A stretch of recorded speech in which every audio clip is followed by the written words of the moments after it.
December 20வது நாள் வரலாற்று நிகழ்வுகள்.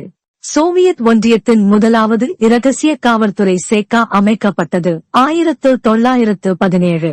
ஹிட்லர் லான்சுபர்கு சிறையில் இருந்து விடுவிக்கப்பட்டார் 1924. இரண்டாம் உலகப் போரில் கல்கத்தா சப்பானியர்களின் வான் குண்டு தாக்குதலுக்கு உள்ளானது 1942. அணுவாற்றலினாலான மின்சாரம் முதற்தடவையாக அமெரிக்காவில் ஐடஹோ மாநிலத்தில் பிறப்பிக்கப்பட்டது 1951. ஐக்கிய அமெரிக்க வான்படை விமானம் வாஷிங்டனில் மோதி வெடித்ததில் 87 பேர் உயிரிழந்தனர் 1952. போயிங் 707 விமானம் தனது முதலாவது பயணத்தை மேற்கொண்டது 1957.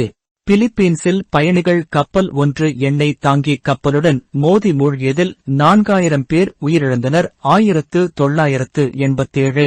அமெரிக்க போயிங் விமானம் ஒன்று கொலம்பியாவில் மலை ஒன்றுடன் மோதியதில் 159 பேர் உயிரிழந்தனர் 1995.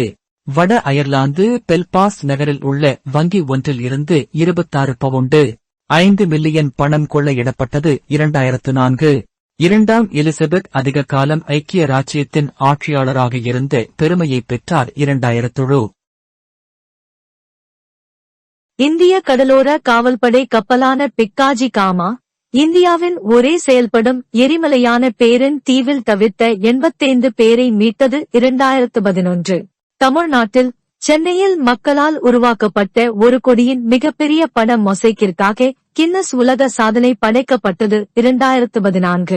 குரோஷியாவின் சாகிரெப் நகரில் உள்ள ஒரு தொடக்கப் பள்ளியில் கத்தியுடன் வந்த 19 வயது இளைஞன் நடத்திய தாக்குதலில் 7 வயது மாணவன் ஒருவன் கொல்லப்பட்டான். மேலும் 6 பேர் காயமடைந்தனர் 2024.